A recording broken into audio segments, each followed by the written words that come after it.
Hi, this is Garry Creath. And I'm Creath Scott, and we're with Creath Scott Homes here in Austin, Texas. And we're here today to answer the question, what are closing costs? Boy, this is, if this is the first time you've ever purchased a home or you haven't purchased one in many years, you may look at this and say, I don't really know, we have $350,000 in our budget to buy a house, so does that mean we can buy a $350,000 home?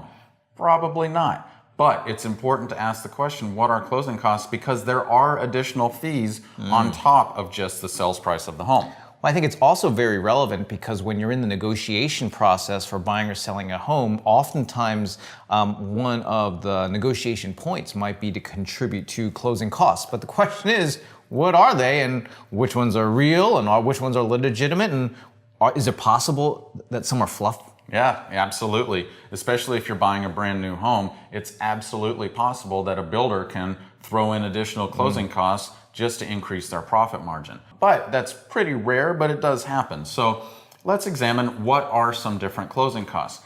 The biggest closing costs that you are going to experience when you purchase a home are going to be the cost to acquire the loan and your title fees. So those are going to be the two largest costs here in Austin, Texas. Also keep in mind, traditionally, the seller pays your realtor's fees, so you're not going to be stuck with that bill.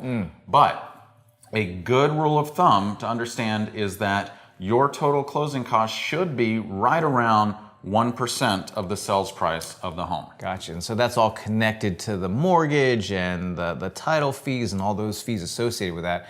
What are some examples of some other ones, like a home inspection might be one? Yeah, absolutely. Now, a lot of these costs are going to come out of pocket. So, for example, your appraisal fee will likely come out of pocket and will not be wrapped up into the loan. Your inspection fees will probably come out of pocket and won't be wrapped up into the loan. So, you need to understand there are fees that you'll pay out of pocket. There are fees that you can absolutely include in your loan. And then, like Chris said, there are fees that you can ask the seller to pay for when you buy your home. So I understand it can be a little tricky.